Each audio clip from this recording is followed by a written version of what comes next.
Okey, bertemu kembali. Bismillahirrahmanirrahim.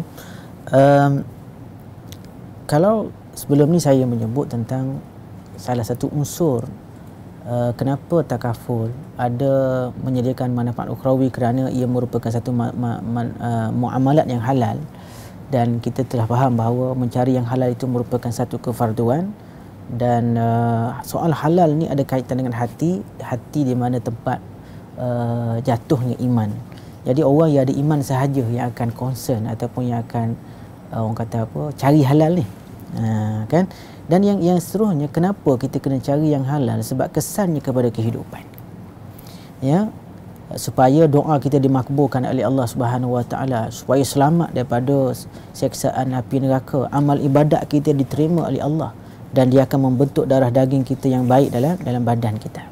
Jadi ini kenapa kita orang kata apa, kena cari yang halal.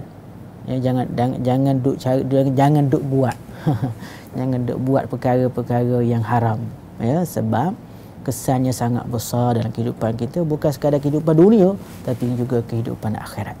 Seterusnya, apa yang ada dalam takaful yang orang kata apa, ada unsur ukhrawinya, ialah adanya satu kaedah yang dinamakan tabaruk, di mana setiap peserta ataupun pelanggan takaful, ya, mereka akan melakukan tabaruk ataupun derma, donation, ya, donation ataupun charity.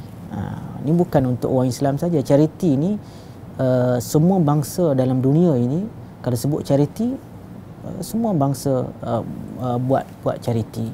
Tapi dalam Islam, tabaruk ni ataupun derma ini satu benda yang sangat besar dia punya kedudukannya, dan ini unsur yang paling teras yang ada dalam takaful. Setiap peserta takaful, mereka akan melakukan tabaruk, sebahagian ataupun keseluruhan daripada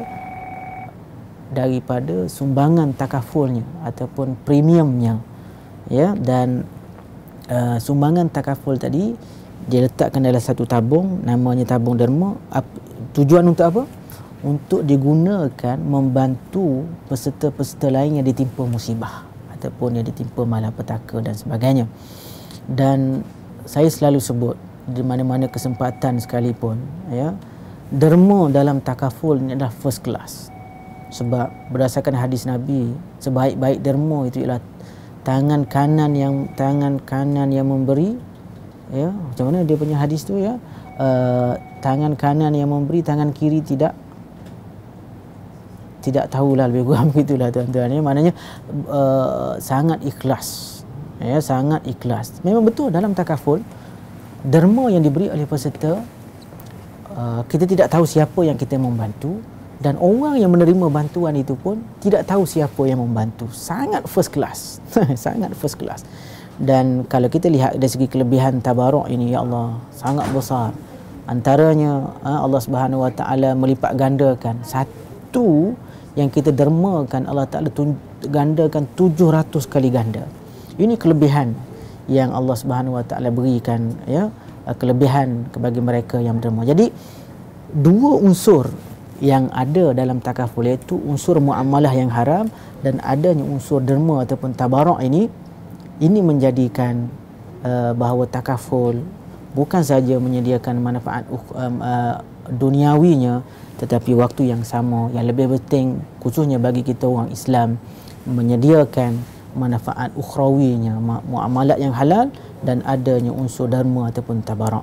Unsur tabaruk sebagaimana saya sebut tadi, bukan sekadar saja diterima oleh orang Islam, tetapi ia juga diterima oleh orang bukan Islam, iaitu charity. Dan charity merupakan satu sifat yang universal yang boleh diterima oleh semua.